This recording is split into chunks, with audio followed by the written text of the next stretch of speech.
Les Warriors, messieurs, cette équipe qui pendant 5 ans nous a régalé, 5 finales, 3 titres NBA, on a cru que ça allait jamais s'arrêter. D'ailleurs, quand on se souvient, quand ils ont commencé à gagner, on s'est dit, mais ils vont en prendre 6-7 d'affilée. Ils en ont pris 3, ils ont fait un back-to-back avec Kevin Durant. Et puis l'année dernière, le karma, ou autre chose, on va appeler ça comme vous voulez, est tombé sur cette équipe des Warriors. Blessure de Klay Thompson en finale NBA, out un an. Blessure de Steph Curry au poignet, il ne joue que 5 saisons. Ils n'ont rien fait pour qu'il revienne plus tôt, parce qu'ils ont que... j'ai dit quoi ? 5 saisons. 5 matchs, ouais, c'est pas pareil. Ils n'ont rien fait pour qu'il revienne. Il est revenu un petit peu plus tard, mais juste histoire de reprendre un peu le rythme. Ils ont clairement vendangé cette saison. Draymond Green a fait une saison d'un mec qui est bien loin d'être un meilleur défenseur de la saison. Une saison... Ou un All-Star. Hein. Ou un All-Star. Une saison sans saveur. Donc c'est un petit peu le paradoxe Warriors. C'est une équipe qui, sur les 6 dernières années, a fait 5 finales, mais qui sort d'une saison minable, où quelque part il n'y a rien à en tirer, rien qui a été construit, à part peut-être l'arrivée d'Andrew Wiggins. Qu'est-ce qu'on attend, Thomas, des Warriors la saison prochaine ? Comment tu les vois arriver dans cette saison ? Pour moi, ça va être une des équipes les plus excitantes. J'ai vraiment envie de les voir jouer. Je sais pas, ça va être une surprise parce que avec Wiggins, Kelly Oubre Jr. que j'aime beaucoup, qui vient d'arriver, voir le retour de... T'étais un peu le Kelly Oubre Jr. de Deep Elite. Pas faux, sauf que je suis droitier, mais sinon... Ouais, mais un peu beau gosse, défenseur, shooter, feignant, voilà, tout ça. Merci, c'est gentil. Blessé. Je sais pas comment je dois le prendre, mais... Merci quand même. Non, j'ai envie de voir. Avec Wiseman, c'est une interrogation, mais je l'ai vu un peu en workout, tout ça, c'est quand même un beau bébé, il a l'air de savoir jouer au basket. Avec Draymond Green aussi, qui a une revanche à prendre. Franchement, ça va être une des équipes à suivre l'année prochaine. Je pense que tout le monde attend de voir ce que ça va donner. Ça va être... moi, je pense qu'ils peuvent créer la surprise. Après, ça va dépendre de l'état de santé aussi d'un peu tout le monde. Enfin, forcément. Il y a beaucoup d'interrogations. Sur le papier, j'ai envie de te dire que je les vois en play-off. Voilà, sur le papier, ça veut dire que tout le monde est à 100%. Ça veut dire que le système Warriors de Steve Kerr fait foi et donc continue à bien fonctionner. Ça veut dire que la défense est en place, parce que l'année dernière, c'était une brave catastrophe, la défense.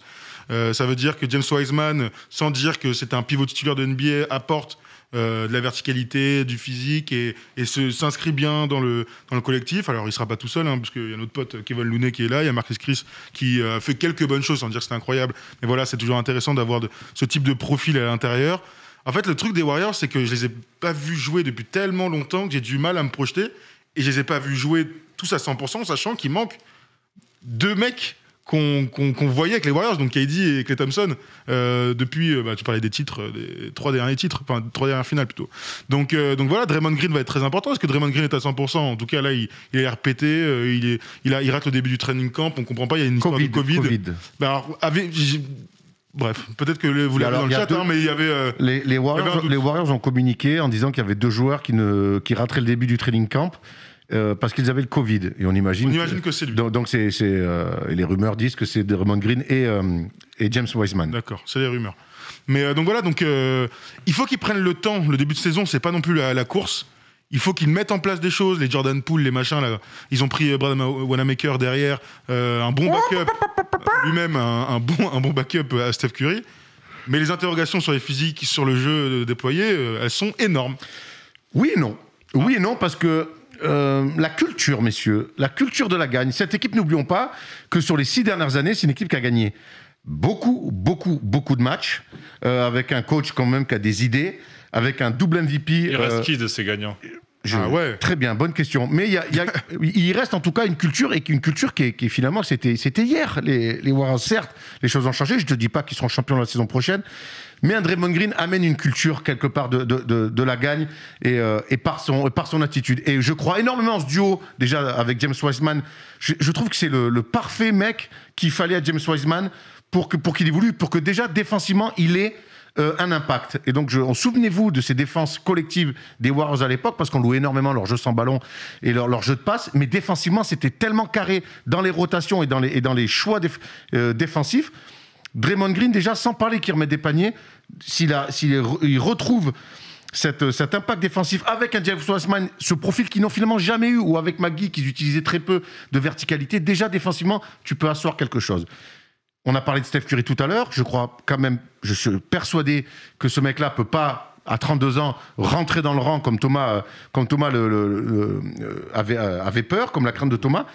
Kelly Oubre Ken Bazemore, je trouve que c'est très bien pour remplacer l'absence de Klay Thompson. Et moi, cherche pour rien en plus. Hein. Ouais. Et je reste persuadé vraiment que les Warriors, tu peux pas passer. Ou alors vraiment, je me trompe complètement, mais tu ne peux pas passer en 6 ans, 5 finales, 3 titres à une saison de merde et derrière et ne pas enchaîner, même si Klay Thompson est absent. Cette culture de la gagne, cette culture du jeu qu'ils ont, elle va payer et c'est une équipe qui sera en play-off la saison prochaine et sans problème. Après, moi, tu me parles de Draymond Green, mais quand je vois Draymond Green l'année dernière, quand il n'y a pas les autres autour, en fait, lui, il est bon si les autres sont bons autour. Parce qu'à lui tout seul, c'est pas lui qui rend bon une équipe. En fait, son travail, il est valorisé avec les résultats. Mais Draymond Green, c'est trop facile de dire ça, du coup.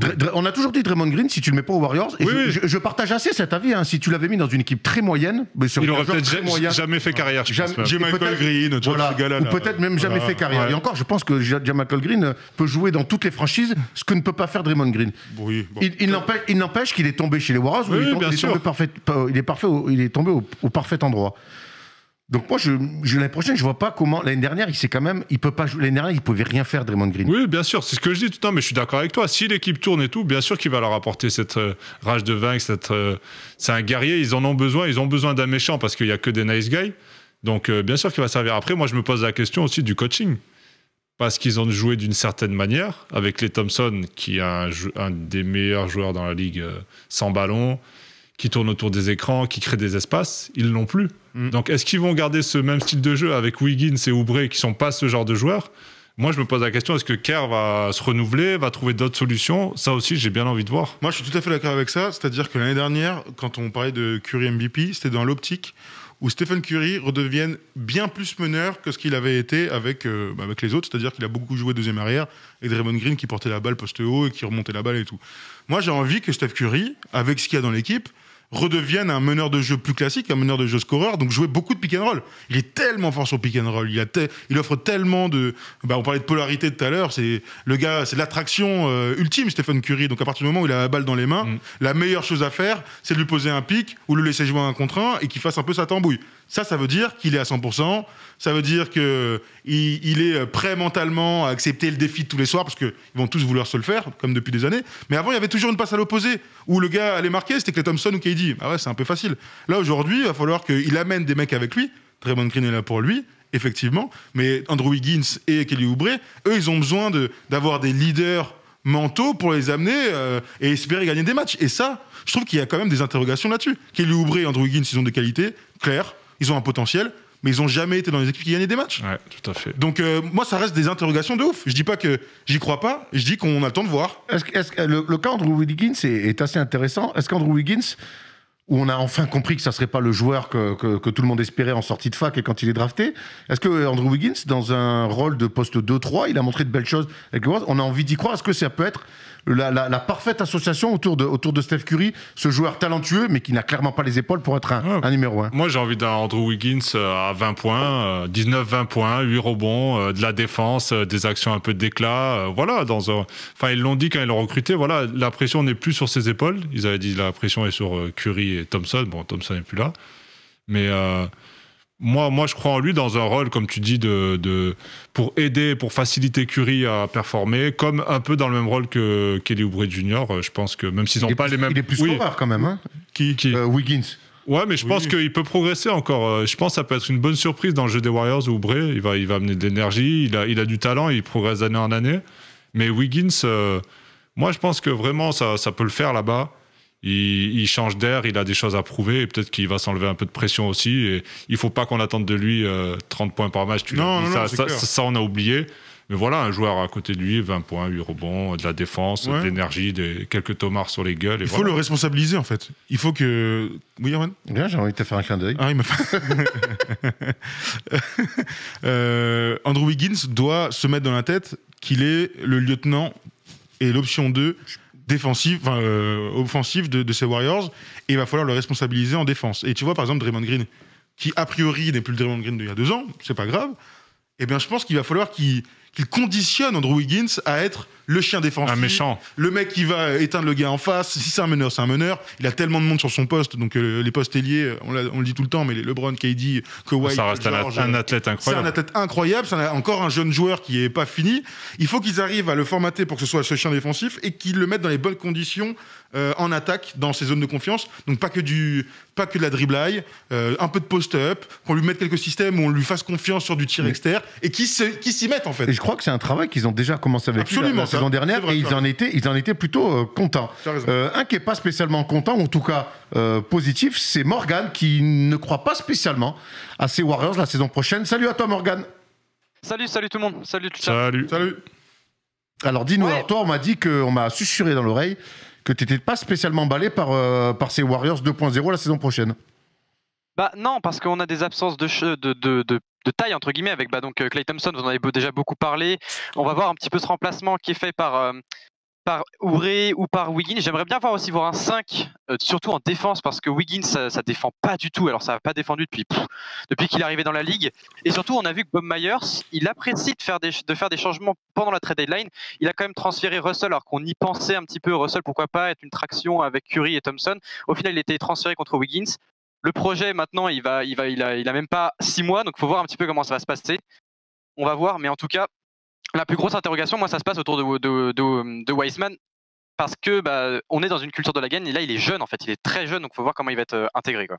Est-ce qu'être jeune, Thomas, ça veut dire qu'on peut pas gagner tout de suite?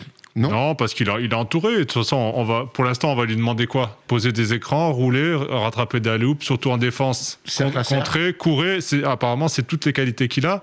Lui, il a zéro pression, entre guillemets. Hein, tu as toujours la pression quand tu joues, mais après, je vois pas...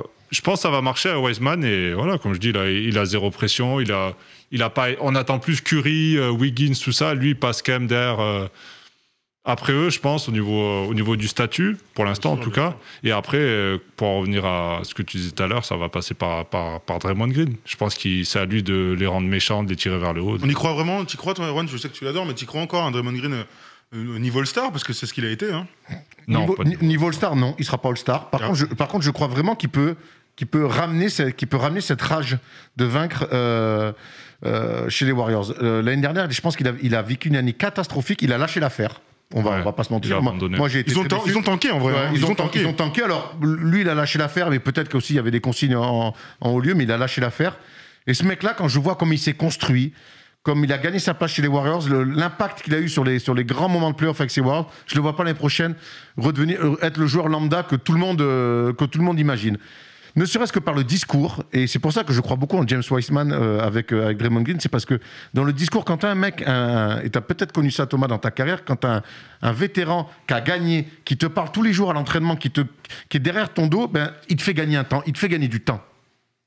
Oui, carrément, comme on va dire, moi j'ai connu un Marassi à Lasvel, des joueurs comme ça qui ont l'expérience, qui ont gagné des choses.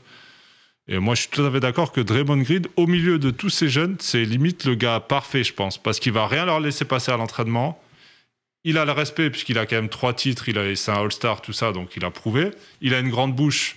Mais c'est son équipe, Tom. Il est rentré dans la gueule de Kevin Durant. Tu crois qu'il va pas? Oui, c'est pour ça. Non, mais c'est pour ça que je pense que vraiment ça peut le faire. Et s'il apprend ça aux jeunes, aux 3 jeunes, Wiggins, Oubre et Wiseman, je les considère comme des jeunes, même s'ils sont dans la ligue pour les 2 autres depuis un moment. Je pense vraiment qu'il peut les tirer vers le haut et ça peut créer la surprise, qu'il peut créer un état d'esprit de tueur, même si ça ne se crée pas facilement. Mais un gars comme Wiggins, il vient de dire qu'il ne défend pas une cacahuète, il a toutes les qualités pour défendre. Donc... Thomas Larocchi, j'ai une question à vous poser. Je sais ce que c'était à dire. Non, pas du tout. J'ai une question très sérieuse.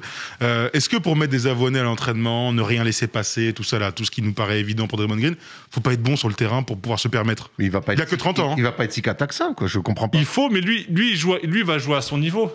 C'est-à-dire que... Et puis, il a prouvé par le passé, en gueulant, comme il a dit, sur Kevin Durant... Mais parce qu'il était bon à l'époque. Mais tu prends du crédit. Draymond Green, sa saison où il est All-Star, où il est 2 fois All-Star, il y a une saison où il a 14-8-7. Ça n'existera plus. Par contre, Draymond Green, la force qu'il a, c'est il joue juste, il fluidifie le jeu, il parle en défense, il est dans toutes les rotations. Ça se perd pas comme ça.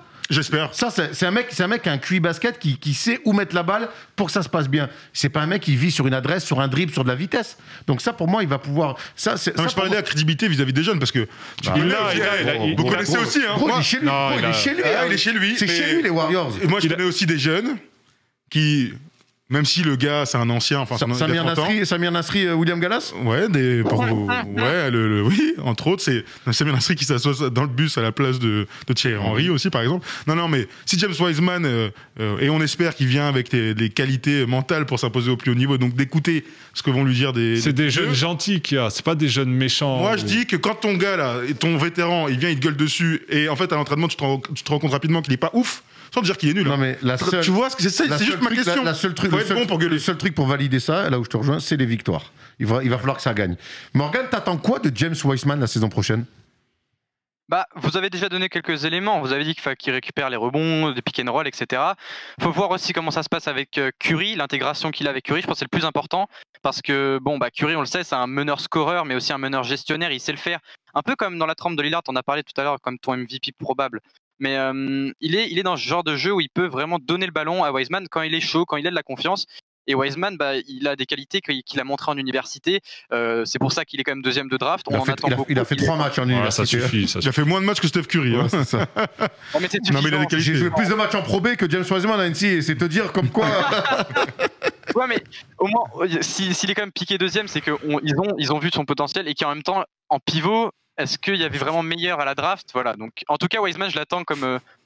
Je l'attends aussi fébrilement aussi fébrilement qu'en même temps il est attendu par toute la ligue. Mais en tout cas, ça sera intéressant de voir et il faudra éviter les blessures surtout. Parce que s'il y a une blessure de Curry encore, ça va être terrible. On touche du bois, on n'a même pas envie d'imaginer ça. On veut une saison sans aucune blessure, avec tout le monde qui se tire la bourre parce que les cartes qui ont été redistribuées pendant cette intersaison, ça doit nous promettre une super saison. Merci Morgan pour ton appel. Merci. Merci Morgan. Est-ce qu'il y a des gens qui y croient dans le chat et qui veulent appeler à cette équipe des Warriors? Ça m'intéresse. Mais qui y croit vraiment, tu vois, avec un retour de Steph Curry. Comme moi en fait. Ah toi, alors dis-nous, toi, tu y crois, c'est-à-dire? Ben moi, je te dis, j'y crois parce que tu as un double MVP quand même qui a que 32 ans. Je pense que Draymond Green, même s'il ne retrouvera pas un niveau de MVP, restera un joueur qui compte dans la justesse dans le jeu, défensivement, de mettre le ballon où il faut. Quand des mecs vont trop dribbler, il va dire « Mais non, là, faut que tu la transfères. » Tu vois, ces petits détails du quotidien qui rendent meilleure une équipe. Il y avait une comparaison quand Udonis Haslem, qui joue plus depuis 5 ans, dans le chat. Alors, déjà, et pour moi, Draymond Green est un meilleur joueur qu'Udonis Haslem. Oui, mais on sent que ce mec-là, alors là, il joue plus du tout, mais il est encore dans l'effectif. Mais on sent que même sur la fin, quand il prenait des 5-10 minutes, c'est assez important. Mais au-delà de ça, c'est que dans le jeu, il y a des mecs, et Thomas, tu as peut-être connu ça, t'as des mecs sans être super adroits, sans être des meilleurs dribbleurs, juste, par contre, tu les as dans ton équipe, le jeu est fluide. Ouais, carrément. Et Draymond Green, c'est ça. Sa qualité première. Il y a Nico Batum qui va nous envoyer un message. Les vétérans sont écoutés par les stars, même s'ils ne jouent pas. Je suis d'accord avec lui. Et apparemment, les vétérans nous écoutent aussi le jeudi soir. Salut Nico, on te salue. Donc répète par contre. Les vétérans sont écoutés par les stars, même s'ils ne jouent pas. Évidemment, on parle de Draymond Green. Et alors du coup, tu me disais que tu y croyais aux Warriors. Ça veut dire quoi? Quelle place? En termes de chiffres? Parce qu'ils croient, c'est quoi? Ils gagnent des matchs, ils sont en play-off. On veut des places, là. Ils sont derrière qui? Si tu veux, je te mets des équipes, tu me dis derrière. Vas-y. Alors attends, je me retrouve mon petit... Portland. Mon petit calepin. Alors attends, je vais faire dans l'ordre. Les Lakers. Derrière. Clippers. Derrière. Nuggets. Derrière. Jazz. Devant. Ah ouais, okay. Warriors devant le Jazz. Il y a Bogdan qui revient après là, ça devient compliqué. Quand tu dis derrière, c'est-à-dire... tu dis le Warriors devant Jazz? Ouais, ce qu'il vient de dire. C'est ce que je viens de dire. Ouais. On enregistre. Osez. Les Blazers. Les Blazers, j'aime bien, je mets devant les Blazers. T'es obligé maintenant que ta théorie de Lillard. Les Rockets, admettons que James Harden, ça se calme. Admettons. Devant. Les Warriors, devant. Les Warriors devant les Rockets. Oui. Oh, ok. Et ensuite, je pense que tu vas me dire derrière, les Grizzlies. Les Grizzlies sont jeunes, on aime beaucoup les Grizzlies, mais... Donc tu vois les Warriors sur la 6e place quand même. Je les vois entre 6 et 7, par là. Ok, intéressant. Toi tu dis quoi? Ouais, un peu comme lui. Okay. C'est ce qu'ils vont viser en tout cas. C'est ce qu'ils vont viser. Ou alors ils vont viser l'avantage du terrain, mais on a raté un truc. Alors attends, apparemment je suis à court d'arguments parce que vous ne m'écoutez pas. J'ai appelé encore un poteau, on était en 3e B ensemble, c'est Alan qui lui croit aux Warriors. Merci Alan d'être là avec nous. Et toi tu crois aux Warriors? Oui, bonjour à tous. Bonsoir, salut Alan. Bonsoir. Oui, j'y crois. Tout simplement, je pense qu'on a Curry qui va nous faire une très bonne saison. Avec Wiggins et Oubre qui vont très bien l'épauler. Green, un retour au très bon niveau. Je pense qu'on oublie assez vite Kevin Looney, qui a quand même été assez bon lors des dernières années sous Kerr avec Kevin Durant. Et un banc quand même de qualité, parce que Pacha a fait une très bonne saison de rookie. Et on a toujours Marquez Chriss et d'autres petits joueurs de rotation. Si la rotation est limitée avec 7-8 joueurs, ça reste de la saison régulière, mais 7-8 joueurs qui font le boulot, je pense que ça va le faire. Et je vois forcément les Warriors en 7e ou 8e place. Ils seront pas forcément pires que d'autres équipes qui se battent, notamment les Pélicans, qui n'ont rien prouvé et qui n'ont pas de joueur MVP dans leur roster. Il y a 2 équipes que j'ai pas citées, c'était les Mavs et les Suns. Vous les situez où par rapport à ces équipes-là? Suns, j'ai vraiment beaucoup de mal à me projeter. Enfin, si, je les vois très bien. Ah ouais, peut-être trop bien. Oui. Mais comme ils n'ont pas encore joué ensemble, c'est compliqué. Mais je crois que Chris Paul est une bascule terrible. Mais justement, alors, je vais répondre à ta question par une autre question, comme tu détestes. Vieux couple, tu sais. On a vu que Chris Paul, arrivé au Suns, ça a assuré des playoffs. Un mec comme Steph Curry, double MVP, qui quelque part a un meilleur palmarès que Chris Paul, qu'est-ce que ça assure d'avoir Steph Curry dans son équipe? Au minima. On dit Westbrook, par exemple, moi je dis Westbrook à Washington, c'est playoff assurés dans les 8 à l'Est. Qu'est-ce que les Warriors, avec les gens qu'il y a autour, et Alan vient d'expliquer un petit peu le roster, quand tu as Steph Curry double MVP dans ton équipe, qu'est-ce que ça t'assure? C'est bizarre, parce que j'ai cette sensation qu'il ne peut pas porter l'équipe à lui tout seul. Je ne sais pas comment l'expliquer, mais... Alors, il est archi fort, tout ça, tout ce qu'on veut, il n'y a pas de souci. Mais je ne sais pas trop comment l'expliquer. J'ai pas l'impression qu'il ait les épaules pour être le leader et pour emmener l'équipe, même s'il est très très fort. Je sais pas. Je sais pas trop comment l'expliquer. Je sais pas, Tom. Ouais, non mais en fait, je ressens ce que tu veux dire. On n'est pas en train de dire qu'il est nul, loin de là. Mais et c'est pour ça que je parlais de son héritage. C'est qu'on va voir maintenant, peut-être dans un système un peu différent de ce qu'on a connu avant, si en fait Steph Curry et les Warriors n'ont pas profité de l'un de l'autre pour devenir un mastodonte. Et qu'en fait, Steph Curry a toujours été un très fort joueur, mais peut-être qu'il a surperformé parce qu'il a eu un coach incroyable. Bob Myers a été fantastique, qu'autour de lui, tout a été parfait, en fait. On va avoir notre réponse l'année prochaine. Hein. En fait, c'est une question que je pose. Moi, j'ai toujours défendu le fait que Steph Curry, c'était peut-être c'est une des plus grandes superstars qu'on ait jamais vues. Et sa saison, vraiment, 2016, je la répète, mais on va tous s'en souvenir. Tu vois, c'était vraiment une folie, quoi. Peut-être une des meilleures saisons de toute l'histoire. De toute façon, MVP unanime, forcément, t'as raison, avec des cartons tous les soirs. En tout cas, la question qu'on se pose là autour, et je la partage avec vous, la réponse, on l'aura cette saison. C'est pour ça que je te rejoins complètement, et Alan, je vais avoir ton avis tout à l'heure là-dessus, je te rejoins complètement, c'est que la saison qui arrive pour Steph Curry, elle va être très importante pour dire, est-ce que tu es un très très très très grand, comme tu l'as été pendant 5 ans, mais que tu peux encore le faire à 32 ans, en montrant que, t'inquiète, tu carres ton équipe et tu les amènes en play-off, sans bégayer, ou est-ce que finalement, si c'est struggle l'année prochaine les Warriors, on se dit, est-ce que tu disais, oui, effectivement, il y avait tout pour toi, un super coach, un super GM, des super coéquipiers, un super système. C'est pas dire que c'était nul, hein, mais sorti de ça, en fait, t'es un peu en dessous. T'en penses quoi, Alan? Je pense que ça va être la saison où Kerr va devoir montrer justement que c'est un très bon entraîneur. Aussi. Et il n'a pas pu démontrer tout son talent étant donné qu'il avait des stars dans son 5 majeur, donc c'est une saison importante. Et si Curry se manque sur cette saison, je pense qu'on n'arrivera pas forcément sur la fin des Warriors sous Kerr et Curry, mais voilà, il restera plus grand chose étant donné qu'on ne connaîtra pas le prochain... comment Thompson va revenir suite à sa blessure. Donc et c'est leurs dernières années, ils ont passé les 30 ans. Donc tout va se faire dans les 2 prochaines années, et cette année à voir s'il décroche une place en play-off. Dans le chat, il y a beaucoup de gens qui disent qu'on disrespecte Steph Curry. Non. Et alors, il y a un commentaire que je suis obligé de lire parce qu'il est fantastique, de Tiger 913 qui dit Thomas suce LeBron H24, mais il chie sur Curry. Celle-là, on ne l'avait jamais faite. Voilà, merci mon grand. C'est vrai qu'on t'a reproché plein de choses, d'être même un haters. Ouais, c'est clair. D'être même haters de LeBron, mais là, te dire ça. En fait, déjà, on dit ce qu'on pense, et aujourd'hui, c'est les goûts, les couleurs. Moi, Steph Curry, je le kiffe, et je pense qu'il va faire une énorme saison, et que. parce certains ont peut-être oublié, et c'est normal, hein, quand la NBA, il y a tellement de stars, il y a tellement de monde qu'on oublie, que quand t'es pas là, il y a un mec qui prend ta place tellement qu'il est fort. Dans la bulle, Lillard, par exemple, a fait oublier Steph Curry. KD, on l'a oublié à un moment. KD l'a oublié parce que Kawhi a été trop fort et que LeBron, l'année dernière, a été magique. Ça va très vite. Moi, j'espère vraiment et je souhaite du fond du cœur que Steph Curry ne soit pas cramé à 32 ans et qu'il revienne très très fort. Maintenant, l'année dernière, et là, c'est ce que tu disais tout à l'heure, sur le début de saison des Warriors, j'avais senti un Steph Curry gentil, pas leader. Et ça m'avait un peu gêné. Il y a la branlée qu'ils prennent face à OKC notamment. Je me dis, mais attends, qu'est-ce qu'il fait? C'est clair. On avait été très surpris. Je fais ça, c'est les Warriors qui sortent de 5 finales d'affilée. Parce qu'ils avaient été mal habitués. Ils ont été mal habitués. Tout était facile pendant 5 ans. Et ils sont venus en défendant, mais rien que dalle. Et ça, moi, je suis un peu inquiet. Et ça, Steve Kerr l'avait dit. Alors après peut-être 5 ans où tu marches sur un nuage comme ça, peut-être qu'effectivement le retour est parfois violent. Il l'a été la saison dernière. Maintenant, ils n'ont pas pu faire ça. Ils n'ont pas pu faire 5 années comme ça. Et aujourd'hui, n'en garder aucune certitude. Moi, je veux croire en ces Warriors et je veux croire en une très belle saison de Steph Curry. Après, on ne parle pas souvent, mais il a un jeu, à risque quand même. C'est un jeu difficile qu'il a. C'est pas un gars qui fait 2 mètres. Faut être au top physiquement. Il faut être au top physiquement. Il faut envoyer des fléchettes à plus de 2 mètres derrière la ligne avec des gars sur la truffe.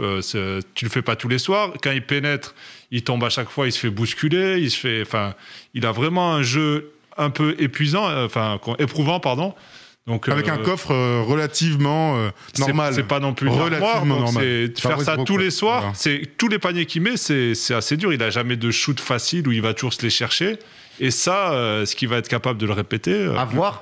Après, c'est vrai que Klay Thompson, sur des systèmes un peu plus carrés, lui a amené un petit peu de répit. Mais là, tu disais avec Wiggins, peut-être amener des avoir le niveau des autres. Avoir le niveau des autres, c'est ce que disait Alan, avec aussi l'évolution de Steve Kerr. Ouais. Alan, merci beaucoup pour ton appel.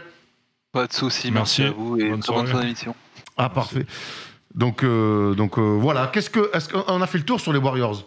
Oui, j'ai l'impression. On a fait le tour, on a parlé de tous les joueurs. Maintenant, on est dans l'attente juste du début de saison et de voir comment ça va se goupiller. On a très envie de les revoir quand même. Ouais. On a peu parlé finalement du système défensif et tout, mais moi moi j'en ai parlé. T'as dit quoi? J'ai dit qu'on se souvient quand même du système défensif des Warriors, parce qu'à la belle époque où on parlait beaucoup. Oui, mais là, moi je parle de cette année là. Mais justement, cette année, moi je crois beaucoup en Green Wiseman pour vraiment. Ah ouais. Kelly Oubre, moi je trouve qu'il. Aussi. Ouais, mais en fait, le problème c'est qu'avant, ils avaient des défenseurs identifiés. Ouais, mais tu peux le devenir aussi. Ils avaient mine de rien Iguodala, Thompson, Zaza ou Bogut ou Javel Magui dans des profils différents, mais qui t'apportaient de la défense, de la dureté. Là aujourd'hui, James Wiseman, ça reste un puceau, hein, donc on va voir comment il va se comporter face à des adultes. Draymond Green, a priori, c'est plus le grand Draymond Green. Tu avais Iguodala, KD qui est devenu un super défenseur aux Warriors. Tu avais Klay Thompson et donc tu pouvais planquer Steph Curry. Là, tu te retrouves avec Kelly Oubre, Andrew Wiggins. Pardon, c'est pas l'assurance touriste. Donc défensivement. Et les Warriors sont une équipe d'attaque, défensivement, il va falloir s'y mettre. Donc moi, j'ai beaucoup d'interrogations, tu vois, avant. On peut le mettre 7ème, hein, je pense que ils seront dans ces eaux-là si. Il y a un double meilleur défenseur de l'année, il n'y a pas si longtemps que ça. Ouais, mais moi j'ai. Après, on sort d'une année un peu bizarre pour lui. Certes, on sort d'une année un peu bizarre. Mais il n'y a pas si longtemps que ça, il y a un mec qui est double MVP, et il n'y a pas si longtemps que ça, tu as un mec qui est double meilleur défenseur de l'année. C'est pas rien pour encadrer des jeunes quand même. Oui, mais là, on veut pas encadrer des jeunes, là, on veut gagner des matchs. Mais même encadrer les jeunes, tu m'as compris, pour les driver. Franchement, devenir bon défenseur avec de la motivation, de l'envie. Je pense que ça peut se faire assez rapidement. Après, est-ce que Wiseman en aura envie? Comment? Moi, malheureusement, je crois que ça suffit pas d'avoir. Moi, je crois que ça. Ils ont pas assez de profil bon défenseur. Mais tu peux le devenir. Tu peux le devenir. Avant, ils étaient top 10 défense. Mais parce qu'ils étaient au top. Là, je les attends pas à ce niveau-là. Mais s'ils sont 20e, wow. Thomas, le système défensif de Kerr, souviens-toi, les orientations, les aides, les rotations, ça, c'est avec des mecs au top et des mecs que tu pouvais planquer. Steph le dit toujours très bien, c'était pas un bon défenseur sur l'homme, mais c'est toujours un mec qui était dans les bonnes rotations. Tu parles de qui? De Stephen Brun. Ouais, d'accord, mais quel rapport avec les Warriors là? Non, mais je dis que tu peux être un défenseur moyen, mais compensé par tes placements défensifs. Vous avez entièrement raison. Mais ça veut dire qu'autour de toi, t'as des vrais défenseurs. Et ils les avaient. Ils ne les ont plus du tout. C'est qui les meilleurs défenseurs? Draymond Green. Mais ça, c'est pas. C'est ça, les forts défenseurs, faut qu'il y ait Oubre, genre ça. Wiseman, qu'est-ce que t'en sais qu'il va pas. Et qu'est-ce que t'en sais qu'il va être bon? Moi, je me pose la question. Mais je dis que c'est possible. Moi, je dis aussi que c'est possible que ça soit Kata. Voilà. Naïvement, peut-être d'un numéro 2 de draft, je me dis, j'ai envie de croire en lui déjà pour avant de le condamner. Donc, quand on a vu, s'ils avaient voulu chercher un mec défensif, il y avait un autre, j'ai oublié son nom, mais qui. Okoro. Non, mais non, un pivot qui part à Atlanta, j'ai oublié son blaze. Un pivot nigérian, ils sont 8 dans la draft. Mais ils avaient d'autres profils défensifs. Wiseman, son profil, c'est un athlète, c'est pas un défenseur.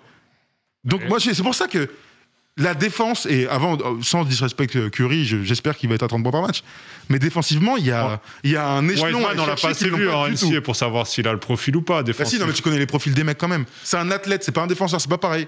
Il y en a plein des comme ça, je vais pas vous l'apprendre. Oui, c'est sûr, dans les placements, s'il comprend rien dans les placements défensifs, s'il a pas ce feeling pour sentir les choses et tout, c'est vrai que ça prend pas. Dites-moi qui sont les défenseurs de l'équipe. Aujourd'hui, il faudrait que je vois le roster.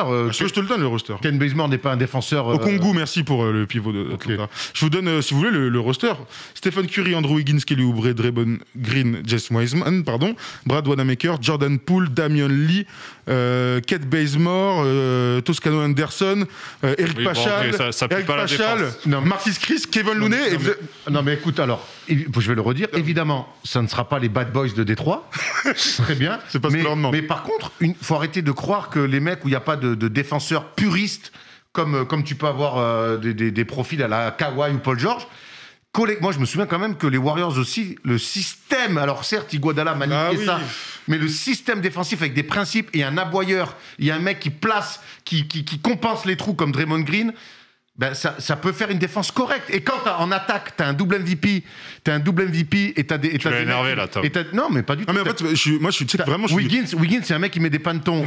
En défense, ils n'ont pas besoin de tout réinventer. Le système, il existe, on l'a vu il y a 2 ans. Moi, je pense qu'il faut qu'on arrête de parler du système il y a 2 ans. Défensif, pourquoi ils changeraient ? Tu parlais du système défensif, parce que l'année dernière, il y a 2 ans, quand ils étaient très forts, ils avaient à la fois le système, l'aboyeur, les stoppers sur l'homme, Iguodala et Klay Thompson. Et aujourd'hui, tu n'as plus de stoppers, tu changes de système.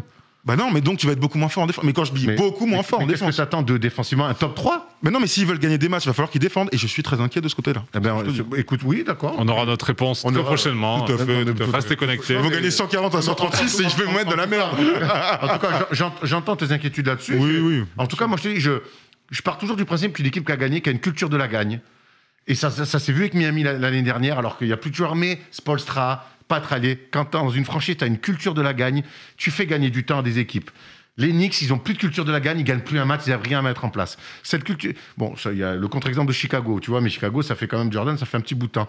Les Lakers, la culture de la gagne. Je crois vraiment que ces Warriors-là se sont achetés une belle culture de la gagne sur laquelle ils peuvent capitaliser pendant encore quelques années. Et donc, j'ai envie de croire en tout cas énormément en eux pour la saison prochaine.